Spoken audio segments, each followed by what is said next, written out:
Então, vamos falar agora dos intervalos de confiança.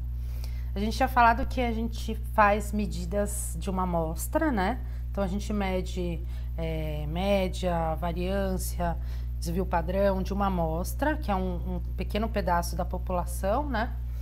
E a partir disso, a gente pode estimar os parâmetros da população, porque na real eu só vou saber a média certinha da população se eu medir para todos os dados da população, que é justamente o que a gente procura não fazer.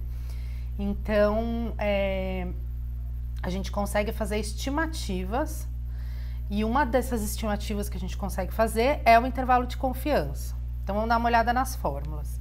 Eu vou passar rapidamente por essas fórmulas, porque a gente vai entender mesmo fazendo os exercícios. Então, só para a gente dar uma visão geral aí dessa matéria. Então, o que a gente pode fazer? Eu posso pegar as medidas da amostra e posso montar um intervalo de confiança para média, para proporção ou para variância. O que esse intervalo vai me dizer? Então, com uma certa confiança, a minha média está entre, sei lá, dois valores, né? Sei lá, 20 e 30, enfim. Eu vou descobrir aqui que a minha média está entre um certo valor mínimo e um certo valor máximo.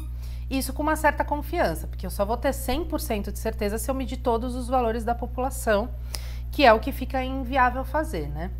Então, a gente consegue estimar a média populacional, que é esse μ, com uma certa confiança.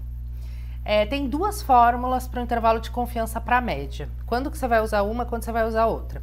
Você vai usar essa primeira fórmula quando a gente conhece o desvio padrão populacional, não basta conhecer o S. Então, se eu conhecer o sigma, que é o desvio padrão populacional, eu uso essa primeira fórmula. Se não conhecer o sigma, então a gente tiver só o S, que é o desvio padrão amostral, aí a gente usa a segunda fórmula. Repara que para essas duas fórmulas não muda só de sigma para S, né? Muda de Z para T. Isso aqui, esses são valores que a gente vai pegar da tabela, mas eu vou preferir explicar para vocês no exercício, vocês vão ver que vai ficar mais simples. Fora a média tem intervalo de confiança para proporção, que é essa fórmula aqui, que também fica, a gente também vai usar a tabela do Z, né, a tabela da distribuição normal, e o intervalo de confiança para variância, ou para o desvio padrão, que é esse aqui, né? Agora, se for para o desvio padrão, esse aqui é da variância. Se for para o desvio padrão, a gente tem que tirar a raiz dos dois lados, né?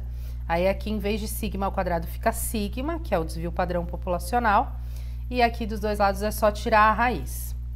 Então, basicamente são essas fórmulas. A gente vai ver a utilização da tabela do Z, do T e do Q quadrado. Mas vamos ver isso nos exercícios, vocês vão ver que vai ficar bem mais claro.